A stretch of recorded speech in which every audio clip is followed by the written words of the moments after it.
This project turned out to be much more difficult than I could have expected. Here's what happened. It started with a flight following the sunset towards Iceland.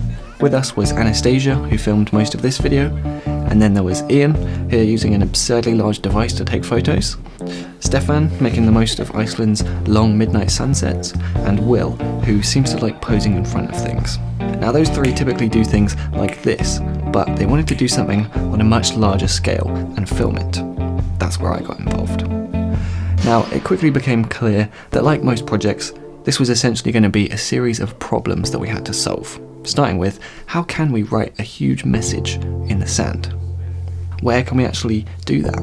And will the beaches be empty enough to film? So after a bit of a chat and a Google, we found a spot that could work.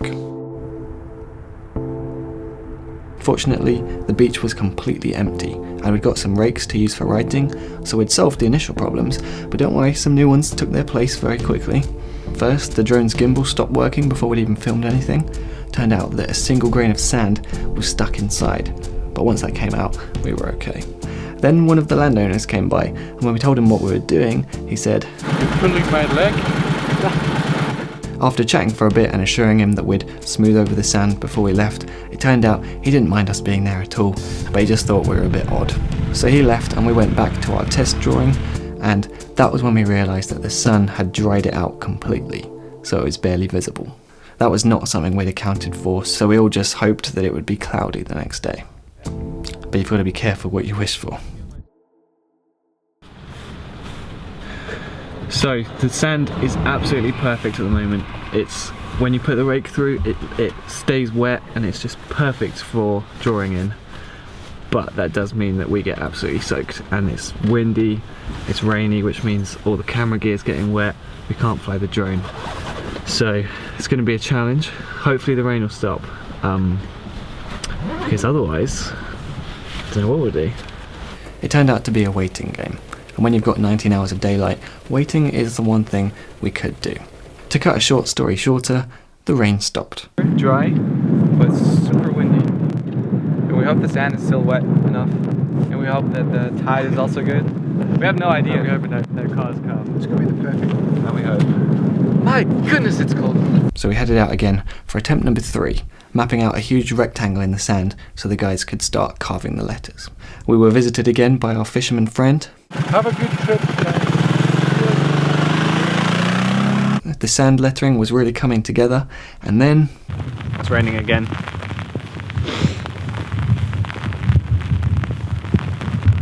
So, I have to put the cameras away.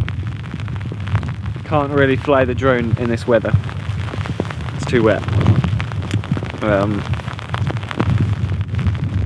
we have to see if it stops. In the meantime, all we can do is offer words of encouragement to these guys as they're working. At least we didn't need to worry about the sand drying out anymore, but we were running out of time. Eventually the rain did let up enough for us to try out the drone, and we managed to get all of the shots that we'd planned. But that didn't stop us from coming back the next day to get a couple of extra raking shots and record some audio, since everything the day before had basically sounded like this. After that, we finished by recording some small-scale lettering, using some stickers to hold the paper still, and magic lantern overlays so we could make sure the shots lined up, and you'll see how that all fits in if you watch the finished video, which will pop up at the end of this one. So once we got back, I had a really tight deadline, which meant that I did most of the edit, wrote all of the music and mixed all the sound effects in a very intense 24 hours that may have made me a little bit loopy. But we got it done. And you know, I used to think that one day I'd get to the point where film shoots would just go smoothly without problems or challenges. But with every new project, I'm realizing that things just always go wrong. And when you get to look back on a project, those are usually the most rewarding parts.